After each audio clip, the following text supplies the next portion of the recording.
Hi guys, it's me Ann po. So, dahil po marami tayong topic about SSS and maghuhulog na sana ako ng aking contribution, nagtataka ako bakit hindi ko na ma-open yung SSS application. Yung pala guys, bago na po siya. So, ipapakita ko po sa inyo sa video na ito. Panoorin niyo po maikli lang. Thank you!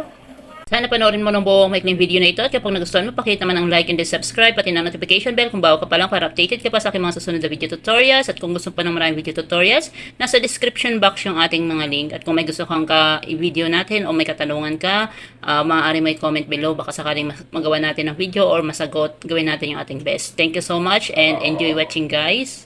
Punta ka lang sa App Store o kahit na sa ang website or ano na ginagamit mo kapag nagda-download ka ng application. So, App Store yung madalas kong ginagamit.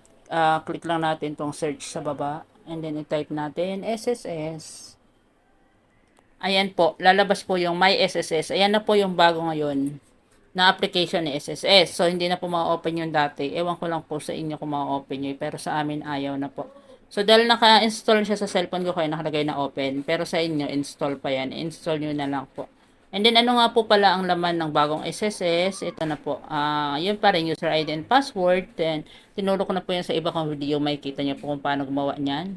And then, ayan, makikita nyo yung PRN kapag gusto nyo magbayad ng inyong contribution. At saka kung ano yung mga services na pwede mong ma-avail at saka benefits.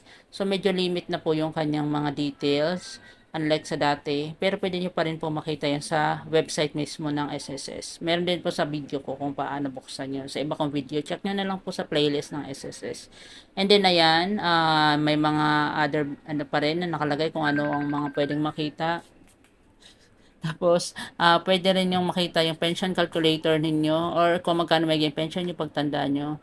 And then, pwede nyo edit yung details nyo, yung mga contribution nyo, makikita nyo pa rin, katulad dati. So, sample lang po yan, nakita ko lang po yan dito sa App Store. So, pinakita ko lang din sa inyo.